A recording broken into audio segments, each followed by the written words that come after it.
Assalamualaikum warahmatullahi wabarakatuh. Hai para pembelajar, bertemu lagi dengan saya Dinil Abrar Sultani, dosen pendidikan agama Islam. Nah teman-teman semuanya, di video ini kita akan bahas serangkaian pembelajaran materi yang tepat untuk Anda di video ini. Mari saksikan. Sebelum itu, mari kalau jika masih merah di bawah, klik subscribe ya, klik subscribe, bunyikan loncengnya. Jika bermanfaat nanti silakan di-share. Terima kasih, mari kita mulai videonya. Porsi tugas sesuai identifikasi keadaan. Pendidik, guru, atau mahasiswa perlu mengidentifikasi dan menganalisis keadaan peserta didik sebelum memberikan tugas. Tujuan yang dimaksud agar porsi soal atau pertanyaan dapat disesuaikan dengan kemampuan dan tingkat pemahaman peserta didik, siswa, atau mahasiswa. Guru, dosen, saat di kelas, saat menyampaikan pembelajaran, hendaknya juga memperhatikan evaluasinya. Jadi dalam mengajar, dalam mendidik itu bukan hanya sekedar menyampaikan pengajarannya atau materinya, tapi perlu ada konfirmasi, perlu ada evaluasi yang dilakukan dalam proses pembelajaran kita. Untuk itu ada hal yang paling penting yang harus kita lakukan adalah hendaknya kita mengidentifikasi dulu keadaan peserta didik kita seperti apa. Identifikasi ini bertujuan untuk melihat sejauh mana tingkat daya serap peserta didik kita, tingkat daya tangkap peserta didik kita, siswa atau mahasiswa terhadap materi pelajaran, sehingga tugas yang diberikan oleh dosen, tugas yang diberikan oleh guru bisa sesuai, pas, sesuai porsinya dengan kemampuan peserta didik. Artinya apa? Proporsional, tepat. Maka kemampuan guru, kemampuan dosen dalam menganalisa, ya, dalam mengidentifikasi, ya, dalam mengidentifikasi keadaan peserta didik, menganalisa bagaimana latar belakangnya, bagaimana mereka di kelas, bagaimana mereka kesehariannya di kelas, itu dianalisis, diidentifikasi oleh guru dan dosen di kelas. Sehingga apa? Dalam kita menyusun soal, dalam kita menyusun pertanyaan, betul-betul bisa sesuai dengan kadar, ya, sesuai dengan kemampuan peserta didik. Tentu tidak terlalu banyak sehingga peserta didik merasa kesulitan. Kenapa tugasnya banyak sekali yang diberikan ibu ini ya, ibu itu ya, bapak ini ya, bapak itu ya, kenapa banyak sekali? Apa kita bisa selesaikan ini dan sebagainya? Atau tugas yang diberikan itu terlalu sedikit, gampangnya mah dikit, seperti itu. Jadi tidak terlalu banyak dan tidak terlalu sedikit soal pertanyaan ini, tapi pas. Maka dari itu guru dan dosen perlu berlatih, ya, dalam menyusun soal ini, sudah melihat, mengidentifikasi, menganalisa keadaan peserta didik. Maka selanjutnya adalah menyusun, membuat soal, ya, pertanyaan sesuai dengan kondisi itu. Mudah tidak ini? Bisa jadi mudah, bisa jadi belum mudah. Kenapa? Yang belum berlatih mungkin harus berlatih. Terus ditingkatkan, selalu melakukan evaluasi sejauh mana kita bisa memberikan tugas secara proporsional, secara tepat, sehingga peserta didik kita, siswa ataupun mahasiswa dengan mudah mengikutinya dengan baik dan bisa memberikan pengaruh yang luar biasa dalam pengetahuan. Amanah dan optimal kerjakan tugas. Peserta didik, siswa, mahasiswa hendaknya mengerjakan tugas dengan amanah. Amanah berkaitan waktu, seperti deadline mengirimkan hasil tugas atau kerja.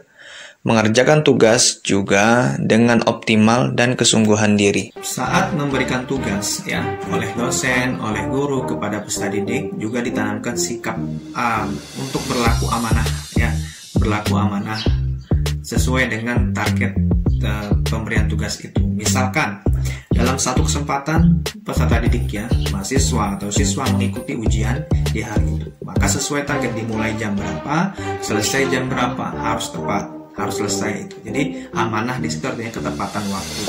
Atau juga tugasnya take home, artinya di rumah, kerjakannya di rumah, seperti itu. Diberikan deadline waktu, ya. Misalkan dalam satu semester tiap orang membuat makalah, 2 makalah, seperti itu, dengan deadline makalah pertama tanggal sekian dan makalah kedua tanggal sekian. Maka sebelum sampai ke tanggal deadline itu hendaknya sudah dikirimkan tugas itu atau sudah diberikan. Jangan melebihi deadline, jangan melebihi batas akhir tugas itu. Artinya apa? bahwa peserta didik juga diingatkan untuk berlaku amanah. Karena sudah diberikan tugas, diberikan tanggung jawab kepada peserta didik kepada dirinya, maka peserta didik juga harus serius ya, harus optimal mengerjakan tugas itu, harus maksimal. Sehingga kita mengerjakan tugas itu dalam bentuk suatu kewajiban, juga imbasnya apa? Pengaruhnya apa? Akan meningkat pengetahuan kita secara luas, meningkat kemampuan kita secara mendalam, seperti itu. Misalkan bagi peserta didik, wah ini kurang paham nih materinya, oh ini kurang paham nih soalnya, gak masalah, tulis aja. Sepanjang pengetahuan kita, seingat-ingat kita tulis aja. Hindari untuk mencontek, hindari untuk meminta pendapat orang lain, dan hindari mengisi apa adanya atau mengosongkan hal itu. Kalau saya pribadi lebih, teman-teman, isi dengan semampu kita, ditanya apa isi saja. Ya, isi dengan baik, dengan maksimal. Ya, mudah-mudahan guru ataupun dosen yang mengoreksi hasil kerja kita, hasil tugas kita, dia mengapresiasi. Ada upaya, oh dia udah berusaha kok, oh dia udah berupaya kok untuk mengerjakan ini dengan baik. Tentu nilai itu yang kita kejar, jadi kejujuran, amanah, dan sebagainya. Misalkan ya, tugasnya yang dikerjakan itu baik, bagus, benar semuanya, tapi di luar deadline, baik nggak? Seperti itu tentu kurang baik. Artinya tetap harus memperhatikan deadline waktunya kapan, disiapkan dengan baik, dengan sempurna, dengan maksimal ya tentunya, sehingga guru ataupun dosen senang dengan hasil usaha kita.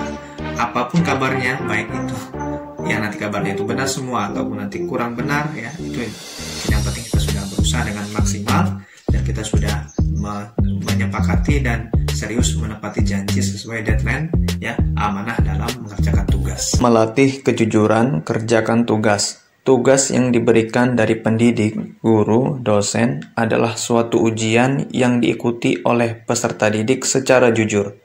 Jujur seperti mengerjakan tugas tanpa meminta pemikiran orang lain, menyontek. Saat dosen memberikan tugas kepada peserta didik ya, guru memberikan tugas kepada siswa, hendaknya juga ditekankan, diingatkan kepada semua peserta didik untuk mengerjakan dengan maksimal, dengan sungguh-sungguh, sehingga dengan kesungguhan itu akan melahirkan sebuah kejujuran ya, kejujuran dalam mengerjakan tugas. Kejujuran inilah yang mungkin agak perlu diperkuat di perguruan tinggi dan juga di sekolah. Kenapa? Karena mesti ada juga ditemukan mahasiswa atau siswa yang mengerjakan tugas bukan dengan kejujuran seperti itu. Artinya ada upaya, ada tindakan untuk meminta pemikiran orang lain ya, meminta pemikiran temannya di kelas. Apa nomor sekian? Mana kertasnya? Mana catatannya? Dan sebagainya. Upaya-upaya seperti ini kan kurang baik, kurang jujur ya, tidak jujur sehingga bisa terbiasa takutnya kelakuan kejujuran ini, tidak jujur ini. Di kelas saja tidak jujur, bagaimana nanti ketika di masyarakat? Artinya mulai hal kecil saja tidak jujur, maka sudah akan nanti bisa takutnya memicu kalau untuk yang besar nanti juga tidak jujur.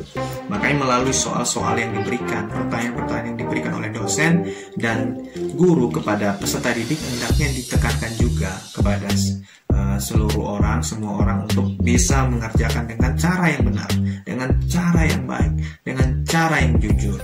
Tidak masalah, ingatkan, tidak masalah nilai dapat kecil, yang penting itu hasil usaha sendiri. Saya sering sekali ingatkan kepada peserta didik, kepada siswa, kepada mahasiswa, tidak perlu terlalu serius mengejar angka, tidak perlu serius mengejar angka, namun yang perlu dikejar adalah nilai. Nah, tentu dibedakan antara nilai dan angka. Kalau angka yang dikejar, maka segala cara bisa ditempuh, baik itu yang baik ataupun itu yang buruk ya, dengan tidak jujur misalkan. Kalau mengejar nilai apa yang kita dapatkan dari ujian itu? Nilainya apa? Nilai lebih kepada akhlak, peningkatan kemampuan diri kita, kedewasaan diri kita, akhlak kita yang mulia dengan jujur, menerima apa adanya hasil ujian. Begitulah hasil pemikiran kita, apapun hasilnya. Namun ketika kita berusaha dengan sungguh-sungguh, setelah itu serahkan semua kepada Allah. Mudah-mudahan apapun hasil yang kita dapatkan, itulah hasil pemikiran kita, dan kita harus mensyukuri hal itu dengan sungguh-sungguh, sehingga kedepannya bisa menjadi lebih baik lagi. Pendidik, peserta didik, komunikasi tugas. Pendidik, guru, atau dosen bisa mengadakan sesi membahas topik yang akan diujikan di akhir kelas. Sesi itu bisa merujuk pada kesepakatan awal atau kontrak belajar secara bersama di awal kelas. Pembahasan sesi ini akan membawa perubahan paradigma belajar. Untuk memberikan tugas kepada peserta didik, mahasiswa atau siswa, maka guru dan dosen bisa melakukan komunikasi, artinya melakukan semacam diskusi bersama. Kira-kira nih kita mau bahas topik yang mana di ujian ini? Kira-kira mafhum nggak seperti itu? Mungkin sebagian dosen, sebagian guru merasakan nggak usah seperti itulah, namanya juga ujian yang gak usah dikasih tahu kisi-kisinya seperti itu. Namun ada juga yang memang dosen atau guru yang menyampaikan, sudah ya kita bahas apa nih, materi apa yang kita ujikan pekan depan atau dalam ujian tengah semester ini, disampaikan poin-poinnya ini dan ini, sehingga peserta didik itu bersiap-siap diri. Dan ini tentu tidak mengeneral, tidak semuanya sikap pendidik seperti itu ya, karena ada yang nggak kasih kisi-kisi, tidak kasih poin-poin apa yang harus dipelajari dan sebagainya. Namun kalau ada yang bisa seperti itu ya sangat bagus juga, tentu tanpa kita pungkiri dan jangan berpikir panjang kalau nanti peserta didik kita itu jujur atau tidak gitu ya. Artinya apa? Kita terlepas dari itu semuanya, kita ingatkan bahwa semuanya jujur ya. Kita beranggapan sebagai dosen, sebagai guru, semuanya bisa mengikuti pelajaran dengan baik, ujiannya dengan baik gitu. Sehingga konten materi yang akan dibuat menjadi soal pertanyaan sudah dikuasai oleh peserta didik. Maka perlu mengingatkan sejauh mana materi yang sudah kita pelajari dalam kontrak belajar perkuliahan. Nah, kontrak belajar perkuliahan disepakati di awal. Materi-materi apa saja yang tepat yang akan kita bahas selama pelajaran 1 semester. Dan tentu soal yang disusun, soal yang dibuat oleh guru dan dosen haruslah sama, haruslah sesuai dengan silabus atau rencana pembelajaran semester. Jadi tidak boleh berbeda, sehingga peserta didik yang sudah bersiap-siap diri ya, sudah melakukan berbagai pencatatan, perhitungan dan sebagainya, bisa menjawab pertanyaan soal-soal yang diberikan guru karena relevan.